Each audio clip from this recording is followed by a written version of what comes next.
All right, well, we're back in the next little episode here of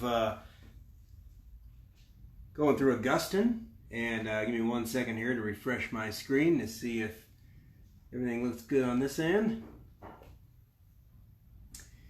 And where did we leave off? Well, we left off with on Christian doctrine. And I got on a couple of rants, and they weren't bad rants, but at the same time, they got me a little bit off the track of my agenda. So if we have time, we'll tie up some of those loose ends tonight. But I just wanted to, speaking of loose ends, talk about the rest of what Augustine took from Plato, and then start to make it practical. But we do have to kind of complete our grammar stage here and just get a sense of the lay of the land. If I haven't made it clear, abundantly clear already, one huge difference between Augustine and Plato right off the bat. You remember that Aristotle had those two criticisms of Plato's idea of the forms. The second one, if you remember, was how on earth does this realm cause this realm? Well, Augustine's answer for that is the Christian answer for it. We call it creation ex nihilo. That God, by his word, his decree, causes all that is. Okay? Ex nihilo just means from nothing. And we'll defend that idea a little bit later, but not tonight. But it's a difference. So here's what I have on the board, just because it makes it much clearer. And 3 different expressions of really the same thing. This is what I would do in my philosophy classes at our academy, called it the Academy. Wasn't naming it after Plato, I was naming it after the Genevan Academy of Calvin. But anyway, what we had on there for years as we taught philosophy, we did it historically. So we did ancient one year, we did medieval the next year, then early modern, then late modern. And so in that first of the 4 years, we just introduced this line. And this line followed us everywhere else we went, all the way through Kant and everybody else.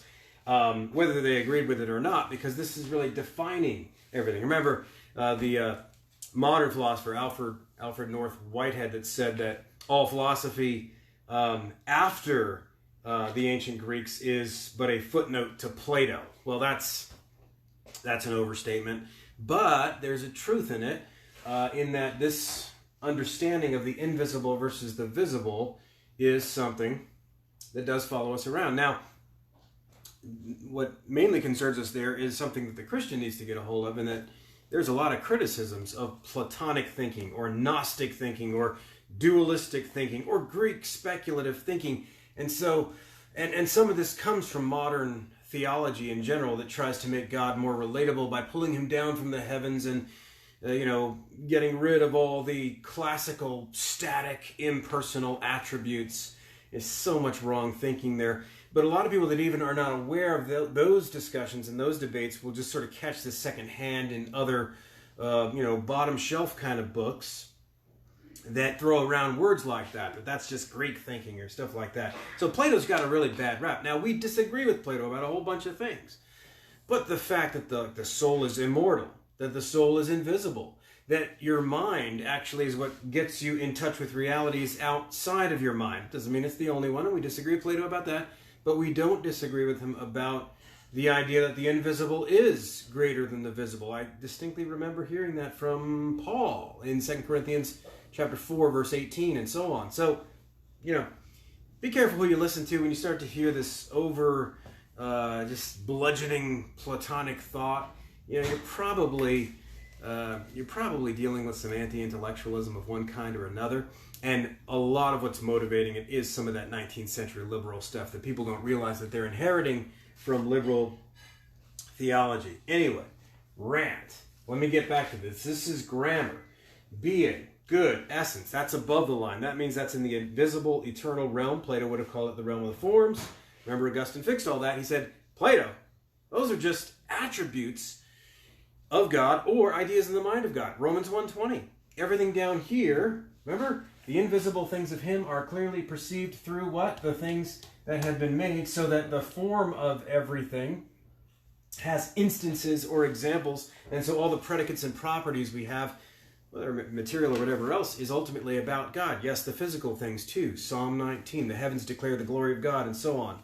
What does that apply to? It applies to everything once you strip it down. We just don't engage in that kind of abstract thinking that queries things down, strips them down the way Socrates did in his dialogue. That's a little bit easy. Well, it's easier to conceptualize about things like a just war versus an unjust war. And, we talked about the Euthyphro. That's a famous way to do it. But the fact of the matter is that applies to everything. Everything, subject, that has things about it or is in relation to things. All those things that belong to a thing or that are about that thing, if they're not God, that thing, you better keep shooting higher because they're actually about God. Okay? So that's the correction that Augustine gave to Plato. But here's what we're going to do. We're going to get into the rest of Augustine's metaphysics. Not so much worried about Plato right now. Because at any point if you say, well, he just got that from Plato, just sort of this knee-jerk reaction. He just got that from Plato, and he just got that from Plato. Look, that's called the genetic fallacy. Just because somebody, where'd you learn your times table? From mommy, right? Well, mommy's a sinner. Well, I guess come on. You don't think like that in other areas of life. It's just when your emotion comes into it and you don't want to believe something, you go searching for some way to dismiss that thing. And in this particular case, that's called the genetic fallacy. A proposition or a set of propositions is wrong because of where you got it, because of where it came from. And that's horrible thinking. So Augustine, his earliest battles were against a group called the Manichaeans. And he actually, when he was still teaching in Hippo, this is before he even went to Milan and Rome, he sort of fell in with the Manichaeans. They were the school of thought that got him away from mommy. Speaking of mommy, a lot of times when we rebel intellectually, or we go back to Rome or to Eastern Orthodoxy or to the Libertarian Party or to the latest thing, the YouTube videos or whatever else, it's a form of rebellion. We're just lashing out against the guy that just was the wall that represented most nearly God to me, and I'm just kind of lashing out. That's what we do. It's a little deconstruction for you. Well, Augustine did that, and he fell into this group called the Manichaeans. And they believed a lot of weird things, but at the heart of it is they had this whole scheme of sort of light and darkness, sort of like Star Wars. Except, obviously light good, darkness bad. But how do you know that? It's just kind of like yin and yang. And that's exactly what it was. It was dualistic, but it was equal and opposite dualism. So it's dualism with a capital D. So you can't say dualism like this. A lot of people will say, Plato, that's dualistic. And they have a big problem with this. But in actual dualism, you got to turn that on its side to yin and yang. Because as C.S. Lewis made the argument in Mere Christianity, you have no objective way to say that which one is good and which one's bad, except for one of them doesn't happen to, please your private fancies, I think is the way he put it. And so dualism, because they're just two equal and opposite powers. Well, a lot of the Manichaean thinking took Platonic thinking in a very Gnostic way. And it affected the way that they dealt with matter, the way that they dealt with pleasure, the way that they dealt with asceticism, and how to defeat sin and defeat evil. Long story short, eventually Augustine got to this point where they didn't have answers to all of his questions. How do you explain creation? How do you explain that things are good or have a good end, or that good is greater than evil if you have this utter duality? And eventually one of their great teachers that everybody was sort of playing up, a guy named Faustus, came to Hippo, and he was really excited. During the 380s, when he was just starting to teach, all right, this guy Faustus is going to come and he's going to explain everything. And Augustine was totally unimpressed and disappointed. The guy barely knew his classics, and he, at the end of the day, he just didn't have any answers. And so Augustine goes on a journey away from the Manichaeans, and what helped him were the Neoplatonists. And so he started to bring in all these ideas. And so it was a step in the right direction. He had to fix things. And so, in a nutshell, how do they fix all that was wrong in Manichaeanism? Well, let me read you a quote first, and then I'll show you how that plays on this board here.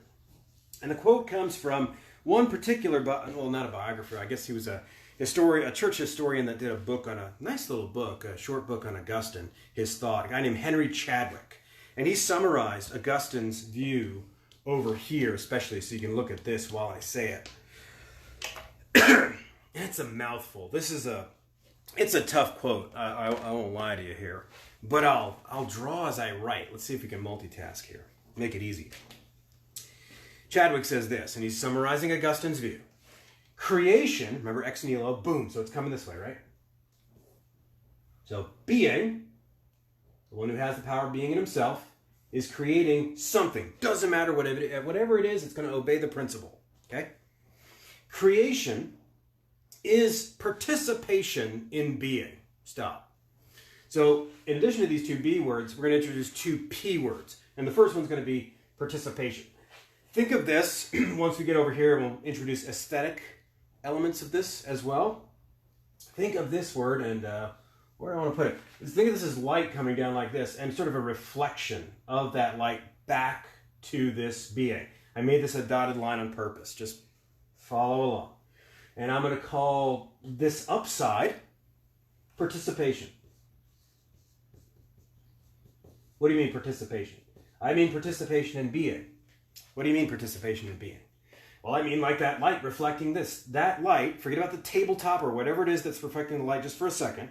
The very light and the color that's hitting your eyes, those particles, that is derived being, participation in being. I'll just let Chadwick talk and we'll catch up.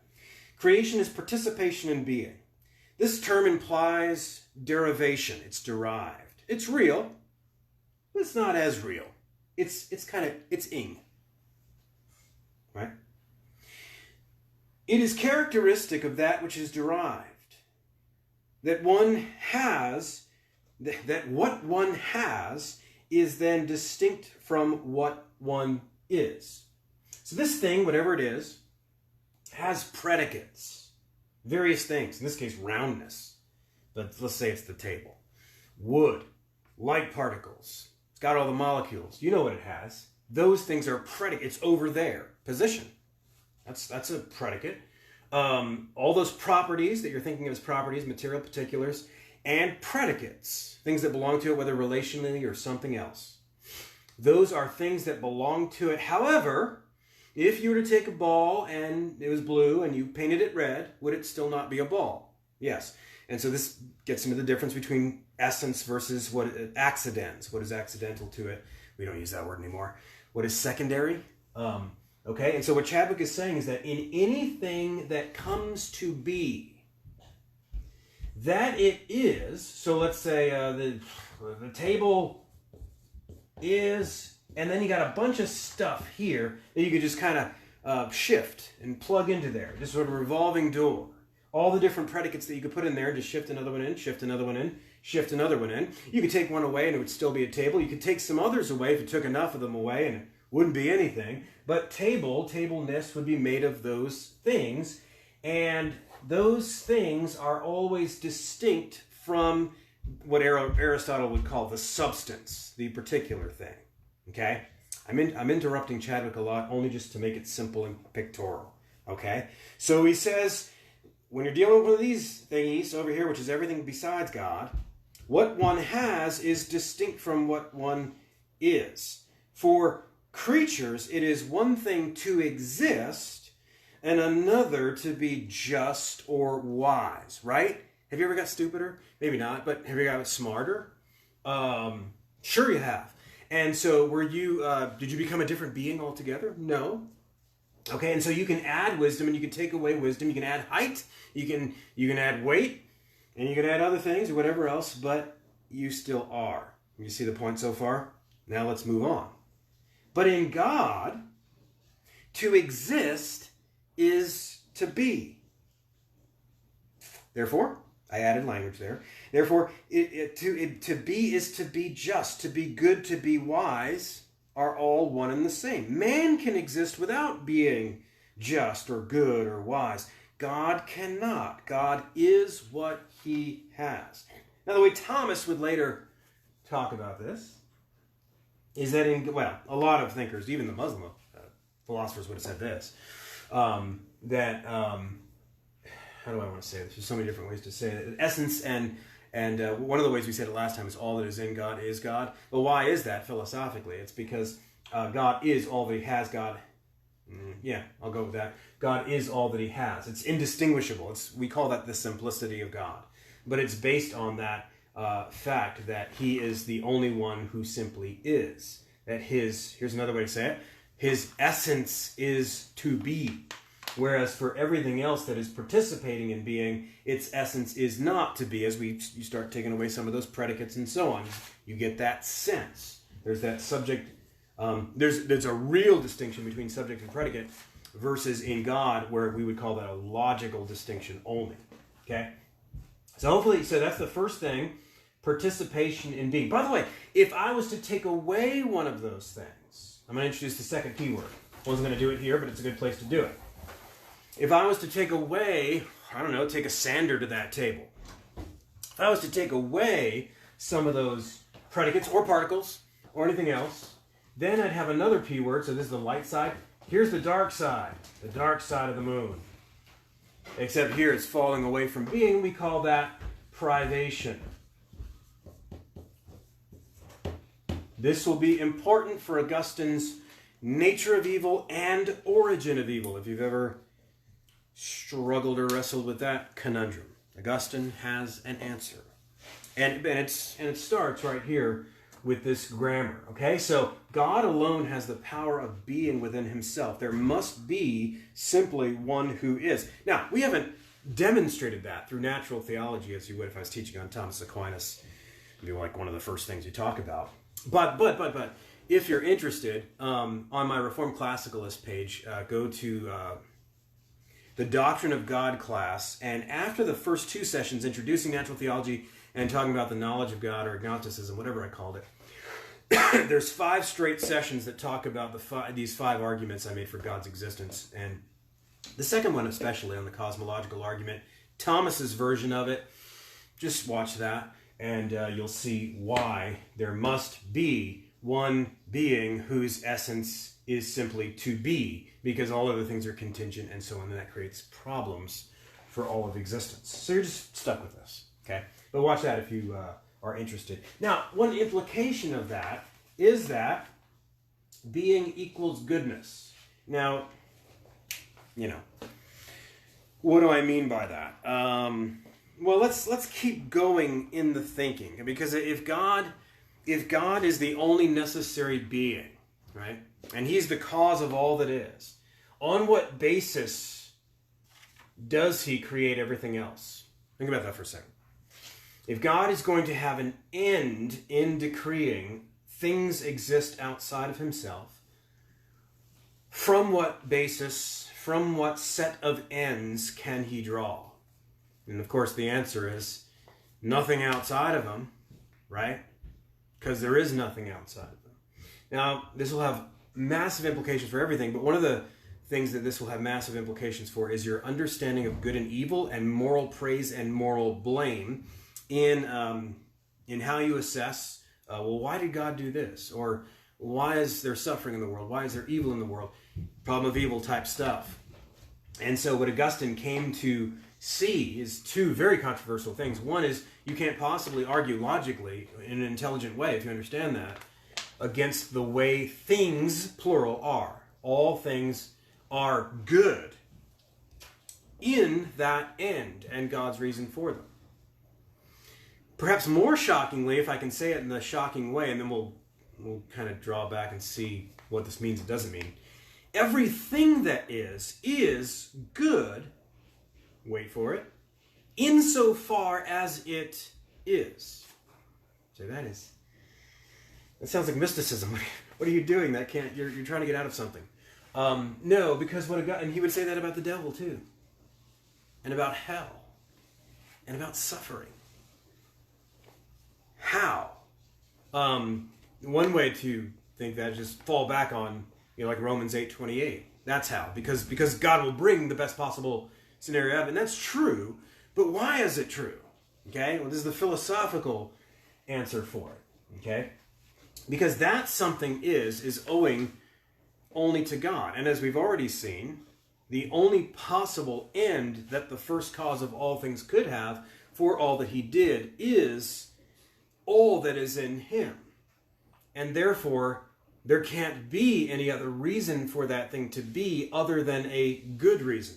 Let's draw that back as far as moral approbation and disapproval of things. You cannot disapprove of anything on any other ultimate basis than the being of God. Because, let's say you want to up the ante all the way and criticize God for something. On what basis will you do that? By the way, this is where the presuppositionalists are right to say by what standard. But I'm going to mean something philosophical by that. It's actually a good response. Like when Doug Wilson silenced, what's his name? Christopher Hitchens, and Hitchens said, that's a good question. And Wilson said, I know. We don't fault presuppositionalists for the form of that comeback. I think we can fault them for saying it like a broken record and not explaining what they mean by it. But having said that, by what standard? Let's think about that for a second. It's because of this. Now, what do you mean by that? Okay. What would you have to know that God ought to have done something other than what he did? What is this parallel? And it can't be parallel because that's dualism again. What is this alternative and have to be higher? What is this transcendent moral standard that you have access to? So it's another thing you need, it needs to be knowable, it needs to be objective, it needs to transcend God, and it needs to be real. What other real universe higher than God are you aware of, and you've been holding out all these years on me, that you are using as a standard that what God did is not measuring up to? Okay, you see what you need here. It's not logically possible. And going back to Anselm's argument, that thing would be God, if there was such a thing. It doesn't work. Okay? So, this is not just Plato just like making up stuff and, I think being equals goodness. Yeah, that'll work. That'll float. And then Augustine comes around and puts Bible language on it. No. There's no possible way things... First of all, when I say the words way things ought to be, what am I saying? What does the word way mean? Way has to be being, or it weighs nothing. It's a play on words. It's worth nothing because it is nothing. And if you don't mean something being, by way things ought to be, then you mean absolutely nothing, and you might as well have said nothing, because you did say nothing. You just wasted our time and used a bunch of sound waves to do it. Okay?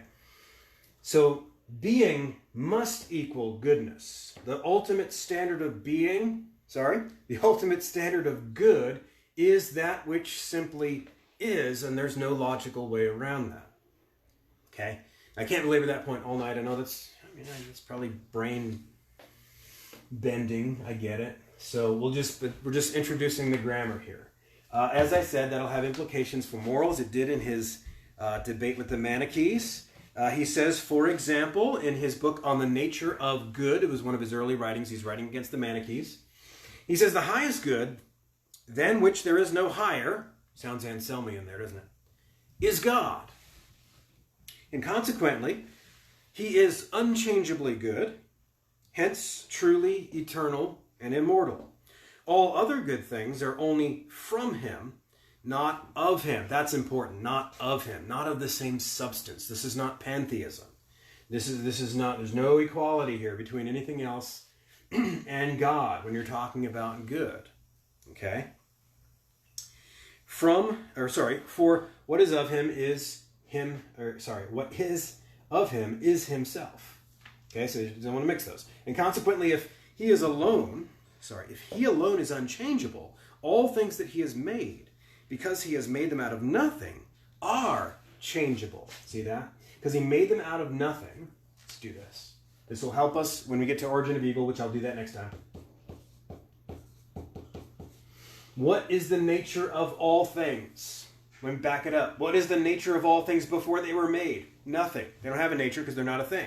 If God makes things out of nothing ex nihilo, and supposing, get that sander out again, supposing, Job 34:15, if he should set his heart to it and withdraw his spirit from all things, what? All things would return to dust. Now that's a Hebrew poetic way to say nothingness. Becoming would go to or toward nothingness. Now God upholds things in existence. Okay?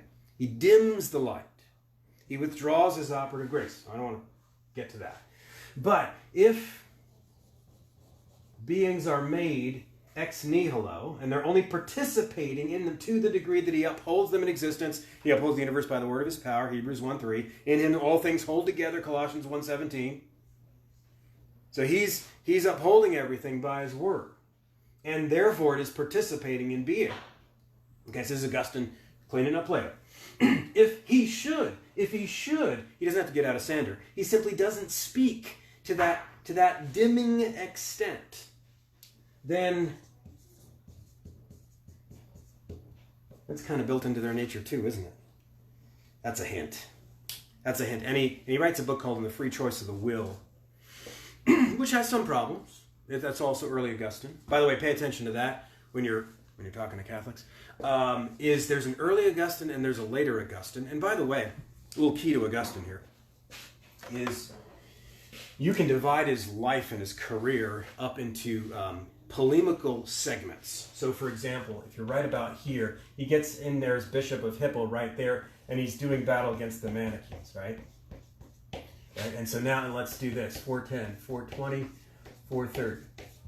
Over here, and it overlaps. It's not a neat total division, and I wrote too big, but you get the idea. Well, it overlaps.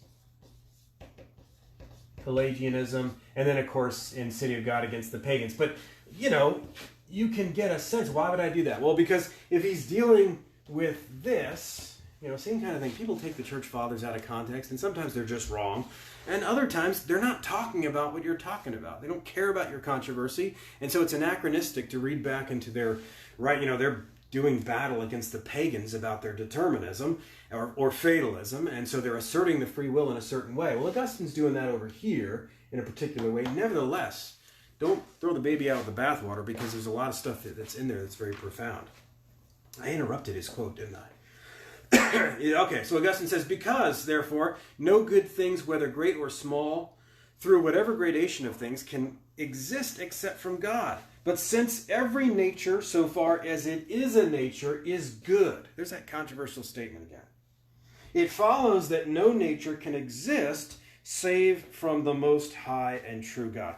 So every nature, so far as it is a nature, is good. Well, how does any being get its nature?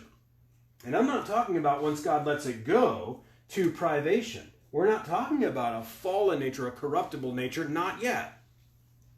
Wow, this is crucial for so many things. It's not just crucial as you think about the second law of thermodynamics on a piece of fruit. It's crucial for understanding the design versus the distortion in, sexuality or government or economics, money. Ew, I feel dirty. Well, your basic problem is that you don't understand these distinctions. You can't call a line crooked unless you have the idea of a straight line. You can't call the image of God bad in every way unless the good design of the image of God is retained still after the fall. Unless you know what the design is. Oh, human government's all wicked through and through. How do you know that? Unless you have the idea of a just ruler wielding the sword, and you've retained that in your mind. And so you've got to be able to make this distinction. Okay? You've got to be able to put the scalpel in there and see that a thing, insofar as it is participating in being, is good. What's a synonym for that? This will help you out. That it is doing or being what God has it being or doing is good. Now I'm talking about God's use of that thing, aren't I? Well, yeah, but what would you think was happening in anything that is? God's decreeing and using it for his ends. So be very, very careful that when you criticize things and their nature, that you're not actually criticizing the design rather than the distortion, which you should criticize the distortion, but you have to know what you mean by the design to have the logical framework to do that. Okay, let's get some examples here. Let's really talk here. I don't care about the Manichaeans. I had a bunch of here's things in their view that this didn't. Blah, blah, blah. We already got to that though. Okay, let's talk examples so I don't make this irrelevant. And so you got the Augustine timeline thing, good stuff. Let's take that off. Not that this is already going to be hard enough. Let's make it easy. Okay, so let's go over here for a second. Let's use one example. I could use countless examples. But let's use one I used the other night just because it's fresh in my memory. And when I was doing the Heidelberg Catechism, it was question 92. It was on the moral law. You just read the Ten Commandments. It was on Exodus 20, 1 through 17. And why is that the moral law? Now, we're not going to get into all the different things about it, but one of the things I introduced that evening is a distinction that Thomas Aquinas would make famous, but for all of you reformers out there that might be nervous about St. Thomas, let's bring in a guy that took the same framework without much change. He wrote a book in 1593 called The Mosaic Polity, and that's Franciscus Junius. And you might not be familiar with that name, but Junius took the same idea that Aquinas had, and Augustine's breakdown is going to help us. You may not know this, but Aquinas didn't just take Aristotle and dress him up. That's already wrong. But he also appropriated some Platonic categories. That's already true, by the way, in his fourth of the five ways. And there's other ways that he does this as well. But another way that Aquinas does that is he draws back on this Augustinian idea of essence and examples and being and participation when he talks about four different kinds of laws. Let me bring my towel over here. That's all right. Yeah, it's nowhere, so I'll use my sleeve. All right. That's messy.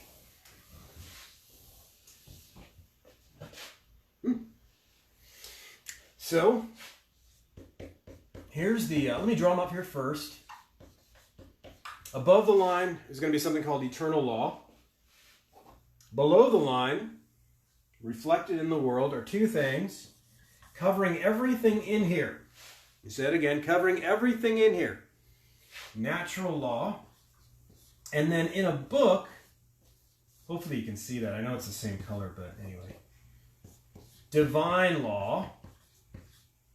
And then down here, I'm going to put human law, and I'm going to put X, X, X, X as the timeline goes that way. And these are pieces of human legislation or even written constitutions. It can be fine. Something like that. Okay? So you have these four different kinds of laws: eternal, natural, divine, human. Now, what I was doing the other night, I was talking about the moral law, and that's an aspect of this law which is a refinement. I don't know if that's the right direction, but you get the idea. Calvin used the imagery of spectacles on an old man when he's talking about the necessity of Scripture. He says that, the whole creation is a theater of God's glory. But man in sin is as blind as a mole, right? So I don't have my glasses on me, but anyway, so I had that little prop the other night. I said, but Calvin said that the Scriptures, one of the functions of them is the old man puts the spectacles on and boom, he can see things that are there. That's the key. This is not a Bardian view of Scripture. They don't become true. It's not some encounter with truth that the Spirit lights it up. But what does the Spirit light up? He lights up something that's already true and there, and knowledge, objects of the mind outside of my mind, being, to which my mind will participate in. So the light of that truth, my mind will conform to that truth. Somebody posted this the other day on Facebook. It was a short quote of Thomas Aquinas in the Summa defining truth. And it's very short. It was, truth is the equation of thought, I lost it, to being, basically. I think that's the word he used, or to reality. It doesn't matter. Somebody can correct me later. Okay? That's just the correspondence theory of truth. Okay? But why does that work? Okay? This is why it works. Well, it's gone. Because my mind is participating in that object of knowledge, which was already an object of knowledge before my mind caught up to it and conformed and agreed with it. Okay? Anyway, sorry. The moral law is the natural law inside that. Where do I get that from? Well, I get it from Romans 2, 14 and 15. That the Gentiles, who do not have the law of Moses, nevertheless show that the righteous requirements of God, basically, that is required in the law, the requirements of the law, something like that, is written on their hearts. Okay? And so those common notions of moral truths, of the way things ought to be, that God has written on the heart, at Sinai, he put the spectacles on through Moses. Okay?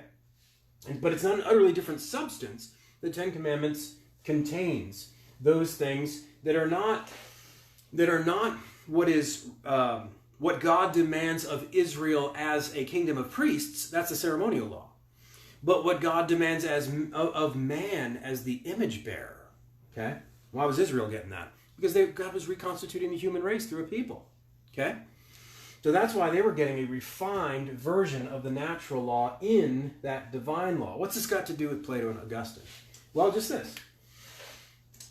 When natural law and divine law, when God requires of you what he requires of you, I'll give you a couple of verses. Leviticus 11:44 and 45, you are to be holy, for I am holy. This is God speaking. Or Matthew 5:48, where Jesus says, be perfect, therefore, as your heavenly Father is perfect. Or James 2:10, that someone who violates one point of the law is guilty of the whole thing, for there's a he behind the commandments, whose nature you violated. Or Genesis 9:5 and 6, which we'll make a lot of use of, I'm sure, this summer, when I actually do get controversial, where God demands a reckoning for the life of man because God made man in his image. So you see, the two tables of the law are a reflection of God. Even the manward part, the second table, is actually also Godward. It's inside that circle. Everything is what it is because of what it says about God. And every command that he gives you, every imperative, you ought to do that. You ought to be that. You're an image bearer because of what it says about God. And so natural law and divine law, by the way, if you ever hear somebody critique the idea of natural law, I mentioned one critique that's foolish last time. Another one that's silly, but gets more ink in philosophy. And they'll even credit Hume. Even as Christians, they'll credit David Hume for this, which is, okay. It's called the naturalistic fallacy, the is-ought fallacy. That you can't get an ought from an is. You can't get an ought from an is. What do they have in mind? They have in mind something down here, the law of the jungle. Well, it's like what Catherine Newman did to Jordan Peterson. So you're saying that the lobsters should... No, he's not saying that. But that's what they're hearing, is that because something is the way it is, and that tends to work for them, therefore you get an ought. That's not what natural law is. It is not what natural law is. Aquinas said that it is, yes, in us, but it is our participation in reason. Junius even used that slightly more Platonic way of saying it than Thomas did. But these things, the nature of moral objects outside of my conscience, writing down on conscience, it's not my conscience from which moral oughtness is derived. God is writing it on my conscience. It's already an objective obligation. And that thing is what it is because of what it says about God, who is. You absolutely better derive all oughts conceivable from he who is. Did you know that God has a nature? God has a way that he is. And everything is the way it is in moral behavior and obligation because of what it says about God. Okay? Very, very, very, very sloppy thinking in people who think that they're going to debunk natural law on this naturalistic fallacy when they're not even understanding the argument correctly. Okay? Okay, so that's that. What's that got to do with really controversial stuff? Now, we're going to get to human law. Oh, I know where this is going, Matt. I know where this is going. And you're even going to quote Martin Luther King Jr. in his letter from a Birmingham jail, where he quoted from Thomas Aquinas and Augustine. By the way, did you know that? Did you know that he quoted from Thomas Aquinas and Augustine by name? Well, he knew his natural theology better than most people today do. And it's not the only place he did it, by the way. But a just law is a law that is in accord with the law of God Almighty. And that's not just cheap rhetoric.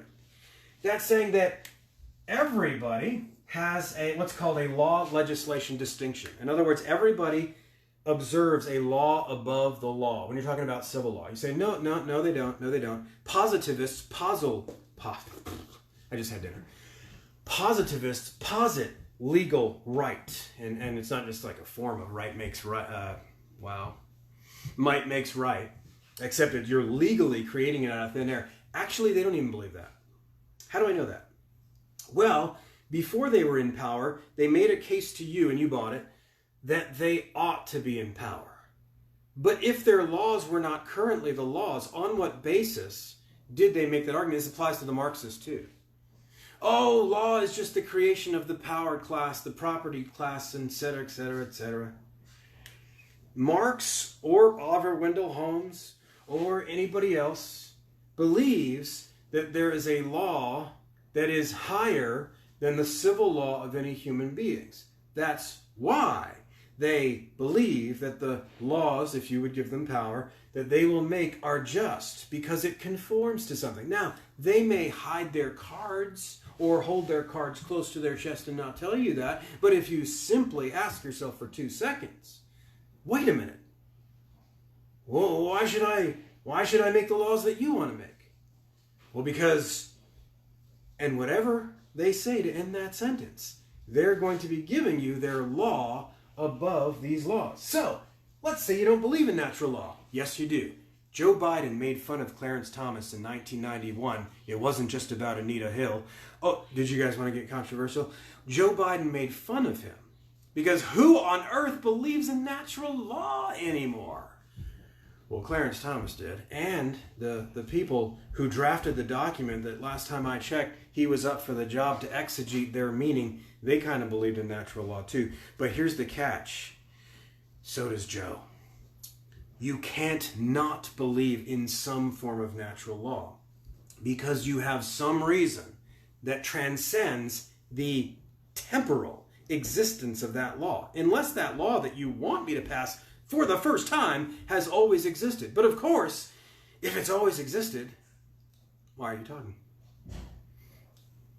So it is self-contradictory, and from a Christian perspective, we can happily say that we do believe in a law above the law. By the way, they had to argue this way at the Nuremberg trials as well, to the Nazi officers who fired back. Well, we were just doing what we were told. Or, well, come on, that's the law of your country, and in the laws of our country in Germany, it was perfectly right to do that, and you're just exercising might makes right now.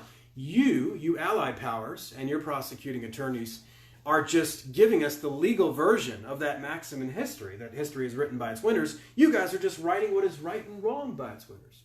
Well, whether they believed it or not, the prosecuting attorneys at Nuremberg had to appeal to a law above the law, a law that stood over both victors and the vanquished alike. So in that many, many other ways, you're just stuck with this, okay? But when this happens, these are more nearly approximating, if they are just laws, or if that war is a just war, or if that ruling is a just ruling, that ruling and that war and that piece of legislation is more nearly approximating the form of justice which you derived from reason and revelation. See my first lecture on natural theology to see why these two are not in competition with each other. Your reason, your moral reasoning, was participating in the form of justice in God Himself. There's a lot there, and more can be said.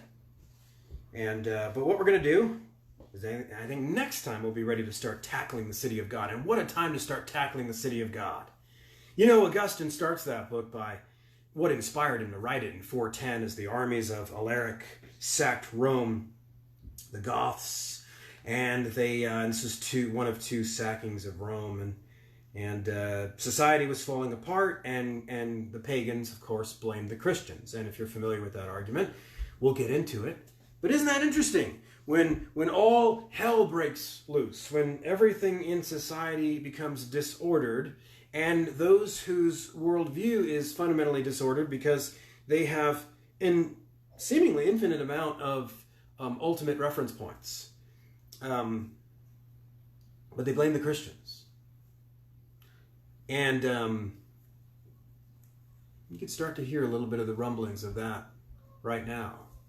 So I think it's a great time to hear from Augustine from that that critical or that polemical perspective as he launches back against the pagans. But then it turns into this positive vision of God's dealing with all of history and what the church is, and the Christian pilgrimage as he looks to his chief end, calling even the Romans that he has to argue against and be persecuted by, and make an appeal to them to join this city. So that's where I'm going next, and we'll be there for a couple of weeks because, like I said, I'm already reading some of Augustine's books, but we'll also get into that whole origin and nature of evil thing as well. So that's where we're going next, though. We'll start to tackle the city of God. So till then.